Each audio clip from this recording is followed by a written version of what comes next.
지난 봄에 동네 약국 창구 앞에서 한참을 서 있었던 날이 있습니다. 어머니 약을 대신 받으러 갔다가 제 앞에 계시던 분과 약사가 나누는 대화를 그대로 듣게 됐어요. 그분은 건네받은 봉투를 열어보시더니 상자에 적힌 이름이 지난달 것과 다르다고 하셨습니다. 약사는 성분은 똑같고 만드는 회사만 바뀌었다고 차분하게 설명했어요. 그분은 그 상자를 손에 든 채로 한동안 서 계시다가 알겠다고 하시고는 문을 열고 나가셨습니다. 자동문이 닫혔고 저는 그 자리에 그대로 남았습니다. 집으로 돌아오는 길 내내 그 짧은 장면이 머릿속에서 떠나지 않았어요. 상자에 적힌 이름이 바뀌는 일이 그 창구에서만 벌어지는 작은 사건이 아니라는 걸 저는 한참 뒤에야 알게 됐습니다. 같은 일이 지금 지구 반대편에서 수백만 명분의 규모로 벌어지고 있었거든요. 그리고 그렇게 새로 밀려 들어간 상자들 가운데 상당수의 우리나라 회사의 이름이 적혀 있었습니다. 오늘 이야기는 특허가 끝난 다음에 벌어지는 일에 관한 겁니다. 우리는 보통 특허를 성벽에 비유하곤 합니다. 어떤 회사가 약을 하나 만들어내면 일정 기간 그 약을 혼자 팔 권리를 받고 그동안 다른 회사들은 담장 밖에 서 있어야 하니까요. 그런데 저는 이 성벽을 오래 들여다보다가 조금 이상한 사실 하나를 붙잡게 됐습니다.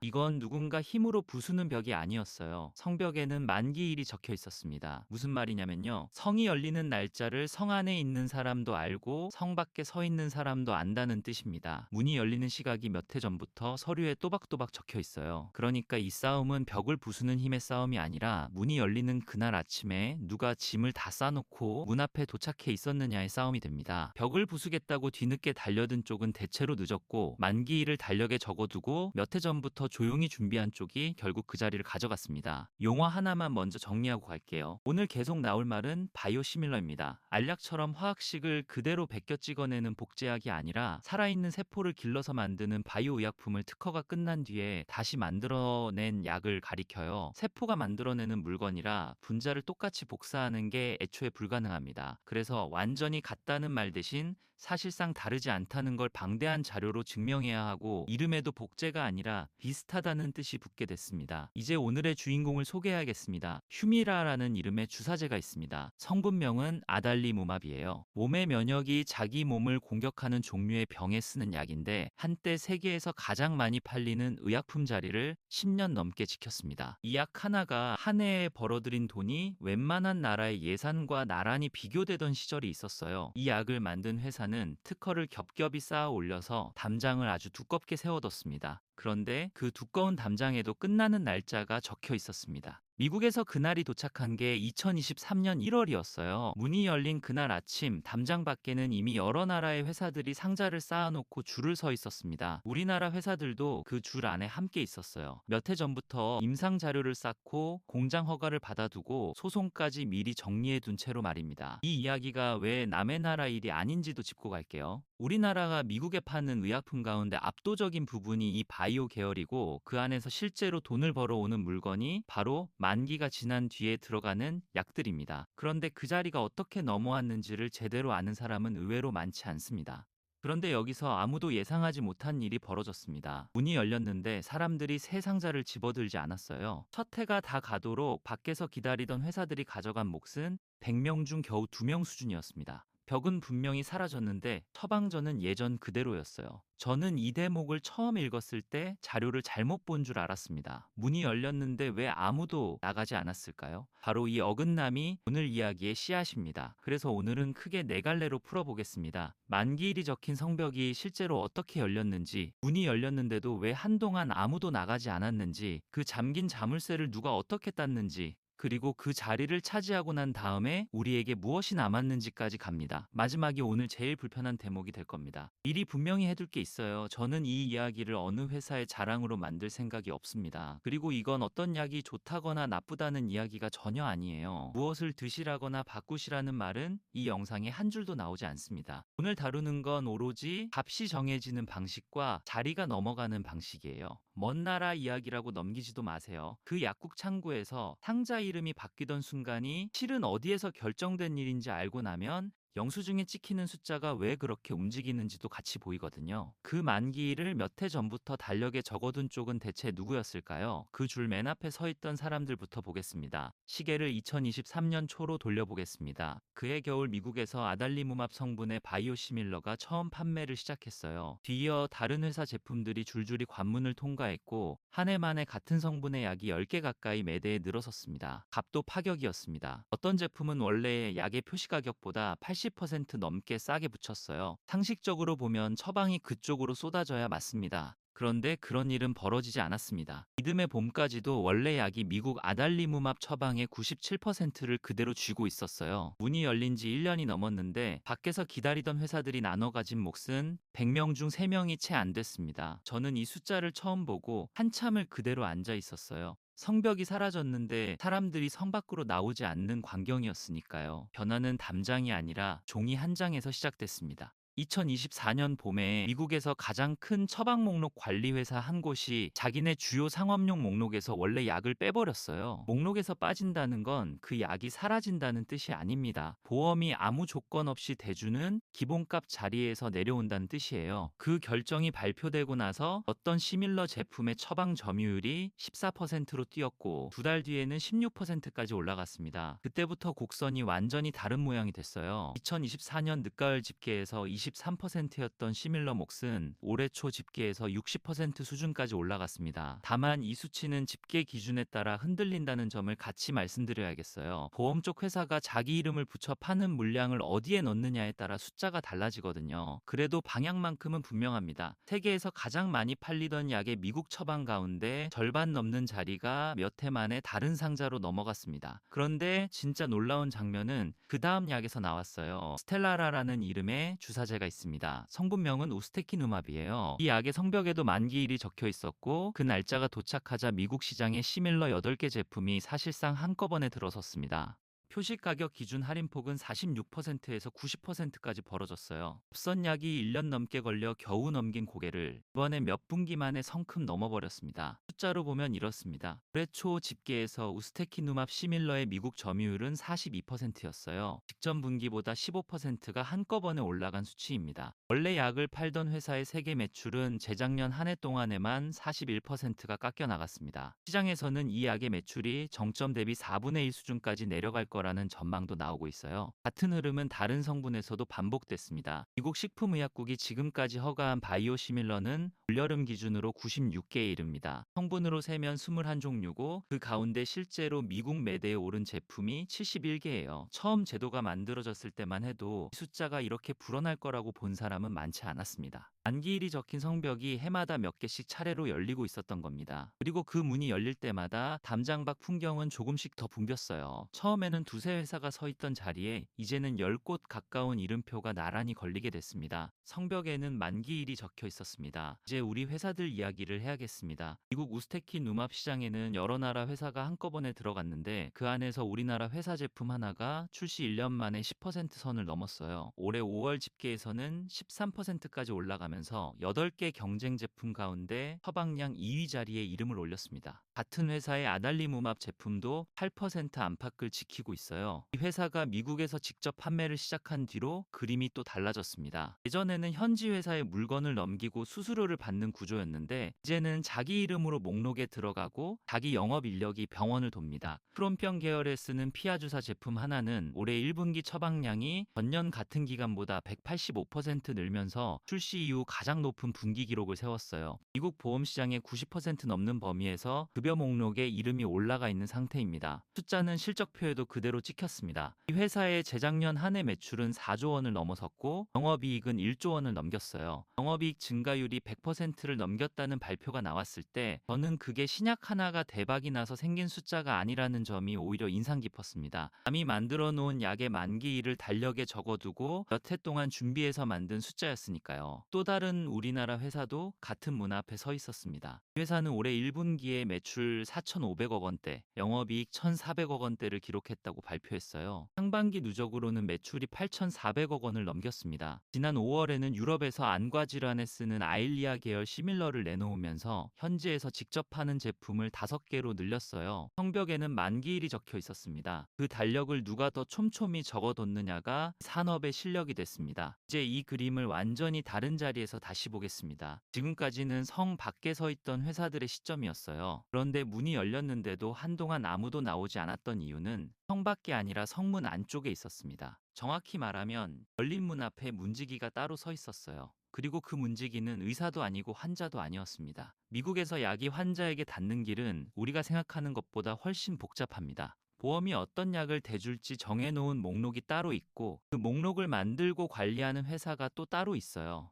흔히 약제급여 관리업체라고 부르는데 영어 약자를 그대로 읽어서 PBM이라고도 합니다. 이 회사들은 제약사와 협상해서 값을 깎고 그렇게 확보한 할인을 보험사와 나눠 갖는 것으로 돈을 법니다. 그런데 그 할인이 값을 처음부터 낮추는 방식이 아니라는 데 함정이 있었어요. 무슨 말이냐면요. 표시 가격은 높게 적어두고 나중에 뒤로 돌려주는 구조였습니다. 이걸 흔히 리베이트라고 부르는데 여기서는 뇌물이라는 뜻이 아니라 사후 환급이라는 뜻으로 쓰이는 말이에요. 그러면 이상한 일이 벌어집니다. 표시 가격이 높을수록 돌려줄 돈도 커지니까 문지기 입장에서는 비싼 약이 목록에 있는 편이 오히려 이득이 되거든요. 저는 이 구조에 이름을 하나 붙여봤습니다. 리베이트 장벽입니다. 리베이트 장벽은 특허와 성격이 완전히 다릅니다. 특허에는 만기일이 적혀 있지만 장벽에는 만기일이 없어요. 계약이 이어지는 한 계속 서 있고 계약은 해마다 갱신됩니다. 그래서 성벽이 무너진 자리에 이 안쪽 벽이 고스란히 남아 있었던 겁니다. 밖에서 기다리던 회사들이 값을 아무리 낮춰도 문이 열리지 않았던 이유가 바로 여기 있었어요. 담장이 사라진 자리에 서류로 만든 담장이 하나 더 세워져 있었던 셈입니다. 숫자가 이 구조를 아주 잔인하게 보여줍니다. 시밀러가 들어온 뒤 어느 분기의 미국 자료를 보면 원래 예약의 처방당 순 가격은 2,800달러 수준이었어요.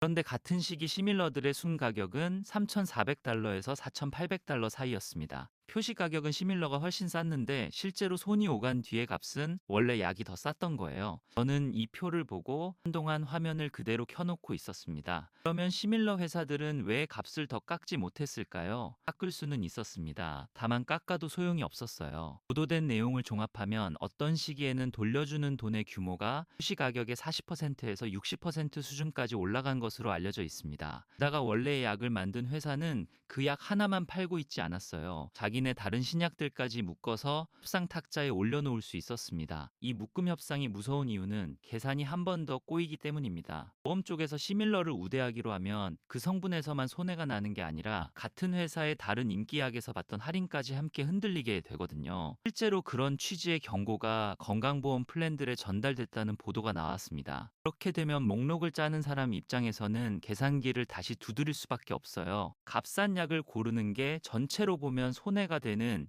이상한 상황이 만들어진 겁니다. 그래서 저는 이 대목에서 생각이 바뀌었습니다. 우리는 흔히 특허가 끝나면 값이 떨어지고 시장이 열린다고 배웠어요. 그런데 미국 시장에서는 특허가 끝나는 순간이 시작일 뿐이었습니다. 진짜 자물쇠는 담장이 아니라 목록에 걸려 있었어요. 성벽에는 만기일이 적혀 있었습니다. 그런데 그 성벽 뒤에는 만기일이 아예 적혀 있지 않은 안쪽 문이 하나 더 있었던 거예요. 그 안쪽 문이 열린 방식이 또 흥미롭습니다. 문지기가 마음을 고쳐먹어서 열린 게 아니었어요. 문지기가 아예 장사에 직접 뛰어들면서 열렸습니다. 목록을 관리하던 큰 회사들이 자회사를 만들어서 시밀러를 자기 이름표를 붙여 파는 쪽으로 방향을 틀었거든요. 남의 약에서 할인을 받아 챙기는 대신 싼 약을 자기 상표로 유통해서 마진을 직접 가져가는 구조로 갈아탄 겁니다. 그 순간 계산이 완전히 뒤집혔어요. 때는 시밀러가 많이 팔릴수록 문지기가 돈을 법니다. 그래서 목록에서 원래 약이 빠지기 시작했고 그렇게 자리에서 내려오자 점유율이 급격히 흔들렸습니다. 우스테키 누맙 쪽에서는 올해 7월부터 큰 보험 계열사 한 곳이 상호 교환이 가능한 시밀러를 우선하겠다고 발표하기도 했어요. 환자가 부담하는 돈을 아예 없애는 방식까지 함께 내놓았습니다. 정작 여기서 우리 회사들의 위치를 다시 봐야 합니다. 우리가 이긴 게 아니라 문지기의 계산이 바뀌면서 열린 문으로 들어간 것에 가깝기 때문이에요. 물론 그 문 앞에 미리 도착해 있었다는 사실 자체가 실력입니다. 허가와 소송과 공장을 몇 해 전부터 맞춰놓지 않았다면 그날 아침에 줄에 설 수도 없었으니까요. 다만 문을 연 손과 문으로 들어간 발은 서로 다른 사람의 것이었습니다. 그리고 바로 이 지점에서 오늘 이야기의 가장 불편한 부분이 시작됩니다. 문이 열렸는데도 왜 마냥 좋아할 수 없는지, 자리를 가져왔는데도 왜 통장은 그만큼 두툼해지지 않는지에 관한 이야기예요. 저는 이 부분을 취재하면서 처음에 흥분이 상당히 가라앉았습니다. 먼저 갑 이야기부터 해야겠습니다. 자리를 가져온다는 말은 듣기에는 아주 좋은데, 자리를 가져오는 방법이 값을 깎는 것뿐이라면 이야기가 완전히 달라집니다. 스테키누맙 성분만 봐도 미국 시장에 시밀러가 사실상 한꺼번에 몰려들어갔어요. 시 가격 기준 할인폭은 절반 언저리에서 시작해 10분의 1 수준까지 벌어졌습니다. 처방의 절반 가까이를 가져와도 매출은 그만큼 늘지 않는 구조인 거예요. 그래서 저는 점유율이라는 단어를 예전만큼 믿지 않게 됐습니다. 점유율은 상자가 몇 개나 나갔는지를 세는 숫자지, 상자가 얼마를 남겼는지를 세는 숫자가 아니거든요. 같은 성분의 여러 회사가 동시에 들어가면 값은 계단을 내려가듯 뚝뚝 떨어집니다. 그리고 일단 내려간 값은 좀처럼 다시 올라가지 않아요. 시장이 커졌다는 기사와 회사가 힘들어졌다는 기사가 같은 날 나란히 실리는 이유가 바로 여기 있습니다. 움직이 문제도 아직 끝나지 않았습니다. 등록을 관리하는 회사들이 시밀러 편으로 돌아선 건 우리가 설득해서가 아니라 자기 계산이 바뀌었기 때문이에요. 계산은 언제든 다시 바뀔 수 있습니다. 게다가 그 회사들이 자기 상표를 붙여 파는 쪽으로 옮겨가면 실제로 물건을 만드는 회사는 상표 뒤에 조용히 가려지게 돼요. 환자도 의사도 우리 이름을 기억하지 못하는 자리에서 버는 돈은 더 싼 공급자가 나타나는 날 그대로 넘어갑니다. 여기에 눈에 잘 안 보이는 비용도 붙습니다. 현지에서 직접 팔겠다고 마음먹은 순간부터 영업 인력과 유통망과 재고를 전부 자기 돈으로 안고 가야 하거든요. 남에게 넘기고 수수료만 받던 시절보다 벌 수 있는 몫은 커지지만 목록에서 밀려나는 순간의 손실도 같이 커집니다. 공장은 한번 돌리기 시작하면 세우기가 어렵고 창고에 쌓인 물건에는 유효기간이 붙어 있어요. 산업의 좋은 분기와 나쁜 분기가 그렇게 급하게 갈리는 이유입니다. 바깥에서 오는 압력도 만만치 않습니다. 미국은 자국 안에서 약값을 끌어내리는 정책을 계속 밀어붙이고 있어요. 값을 낮추라는 요구는 원래 약을 만든 회사만 겨누는 게 아닙니다. 값이 전반적으로 내려가면 싸다는 우리 무기의 날도 같이 무뎌지거든요. 원래 약이 스스로 값을 반토막 내고 목록에 남는 선택을 하기 시작하면 싸서 이긴다는 공식은 그날로 흔들립니다. 여기에 관세라는 변수가 하나 더 얹혔습니다. 올해 발표된 내용을 보면 우리나라에서 나가는 의약품에는 15% 안팎의 관세가 매겨지는데 다행히 시밀러와 복제약은 당분간 대상에서 빠졌어요. 근데 저는 당분간이라는 말이 계속 마음에 걸립니다. 이 기간은 길게 잡아도 한두 해 수준이고 뒤의 그림은 아무도 장담하지 못하는 상태예요. 우리나라가 미국에 파는 의약품 가운데 바이오 계열 비중이 94% 안팎이라는 통계도 있습니다. 쪽문에 거의 전부를 걸어둔 구조라는 뜻이에요. 문에 관세라는 자물쇠가 걸리는 날, 몇 해 동안 쌓아 올린 자리의 계산은 하룻밤 사이에 달라집니다. 벽에는 만기일이 적혀 있었습니다. 그런데 그 성이 서 있는 땅의 주인이 규칙을 바꿀 수 있다는 사실은 우리가 계산에 덜 넣어왔던 거예요. 본을 만든 회사들이 가만히 앉아있지 않는다는 점도 같이 넣어야 합니다. 어떤 회사는 만기일이 도착하기 전에 스스로 값을 크게 내린 제품을 따로 내놓아서 등록 자리를 지키는 쪽을 택했어요. 이 약의 시밀러를 자기가 먼저 만들어 파는 선택을 한 곳도 있습니다.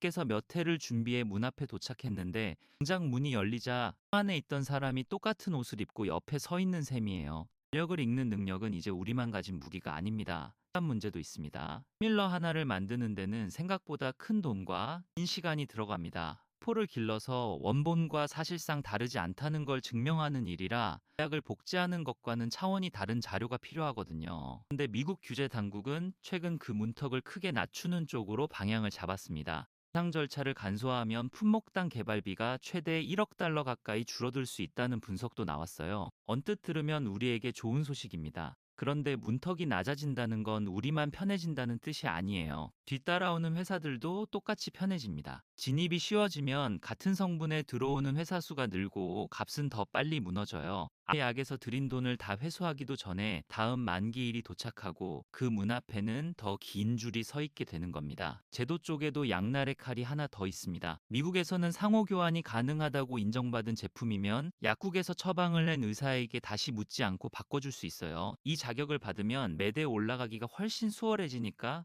에게는 반가운 제도였습니다. 근데 규제 당국이 앞으로는 이 자격을 사실상 기본값처럼 주는 방향을 검토하고 있다는 이야기가 나옵니다. 그렇게 되면 어렵게 얻어낸 자격이 저는 남과 나를 구분해주는 표지가 아니게 돼요. 힘들게 딴 자격증이 모두에게 발급되는 순간 그 자격증의 값은 조용히 사라집니다. 유럽에서 먼저 그 장면이 나왔습니다. 유럽은 미국보다 문지기 구조가 단순해서 실러가 훨씬 빨리 자리를 잡았는데 진 값이 훨씬 먼저 무너졌어요. 점유율은 높은데 그 시장에서 버는 돈은 생각만큼 크지 않은 상태가 대체 이어지고 있습니다. 어떤 성분은 입찰에서 가장 낮은 값을 써낸 회사가 물량을 통째로 가져가는 방식으로 굳어졌고, 해에 진 회사는 다음 입찰까지 공장을 놀려야 했어요. 미국이 그 길을 그대로 따라간다면 지금 우리가 보고 있는 좋은 숫자는 잠깐 지나가는 구간의 숫자일 수 있습니다. 가장 아픈 대목은 따로 있습니다. 우리는 여전히 먼저 만든 약이 아니라 만기 뒤에 들어간 약으로 벌고 있어요. 성벽에는 만기일이 적혀 있었습니다. 날짜를 잘 읽어내는 능력은 분명한 실력이지만 날짜를 정하는 쪽에 서본 적은 아직 없습니다. 이 언제 열릴지를 정하는 건 여전히 성 안에 있는 사람들이에요. 물론 그 안에서도 자기가 조금씩 바뀌고 있다는 신호는 있습니다.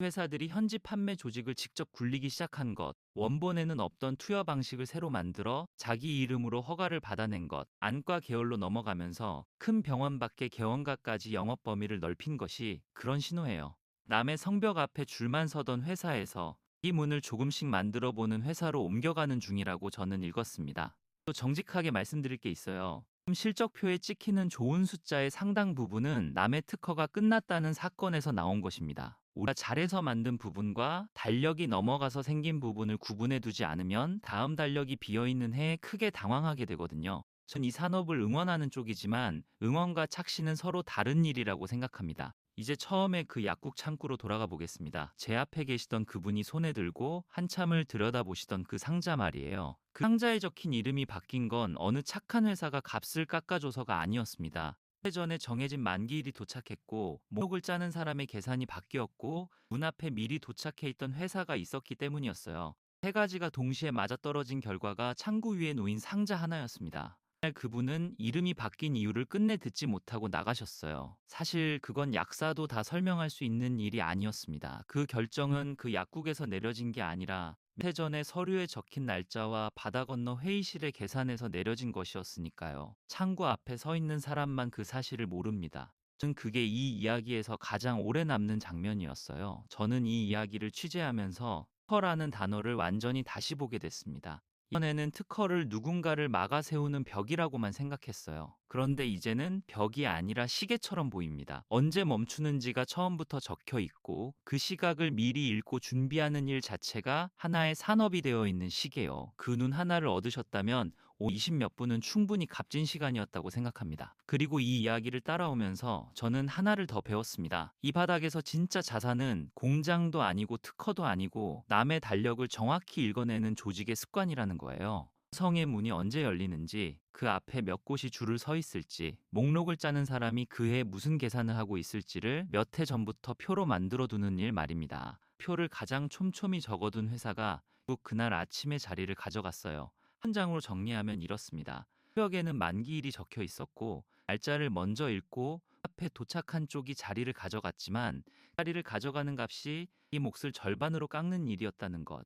오늘 우리가 서 있는 위치입니다. 그래서 여쭙고 싶은 게 몇 가지 있어요. 값을 깎아서 자리를 가져오는 방식은 대체 언제까지 유효할까요? 같은 성분의 10곳 넘는 회사가 몰려드는 시장에서 우리가 계속 앞줄에 설 방법은 무엇일까요? 무지기의 계산이 다시 한번 바뀌는 날 우리는 무엇을 근거로 그 목록에 남아있을 수 있을까요? 좀 더 근본적인 질문도 있습니다. 만기일을 읽는 회사가 아니라 만기일을 적는 회사가 되려면 무엇이 더 있어야 할까요? 전환에 드는 돈과 시간을 지금의 이익으로 감당할 수 있을까요? 아니면 지금처럼 잘 읽는 능력을 끝까지 밀어붙이는 쪽이 오히려 현실적인 답일까요? 저는 솔직히 이 질문 앞에서 아직 결론을 내리지 못했습니다. 하지만 덧붙이고 마치겠습니다. 이번 만기일은 이미 달력에 적혀 있어요. 뉴질랜드에 쓰는 아일리아 계열 성분의 미국 문이 올해 연말부터 순차적으로 열립니다. 우리 회사 제품 하나가 그 첫 줄에 이름을 올려뒀고 한 회사 제품은 이듬해 초에 그 뒤를 잇습니다. 그 문 앞에서 벌어질 일이 오늘 이야기의 되풀이가 될지 아니면 조금 다른 장면이 될지는 아직 아무도 모릅니다. 여러분은 이번엔 어떤 장면이 나올 거라고 보시나요? 경쟁의 반복일까요? 아니면 우리가 문지기와 협상할 만한 무언가를 하나쯤 손에 쥐고 서 있게 될까요? 댓글로 의견을 남겨주시면 다음 편에서 그 이야기를 이어가 보겠습니다. 다뤄봤으면 하는 산업이나 사건이 있으시면 그것도 함께 적어주세요. 오늘도 긴 이야기를 끝까지 함께 해주셔서 고맙습니다.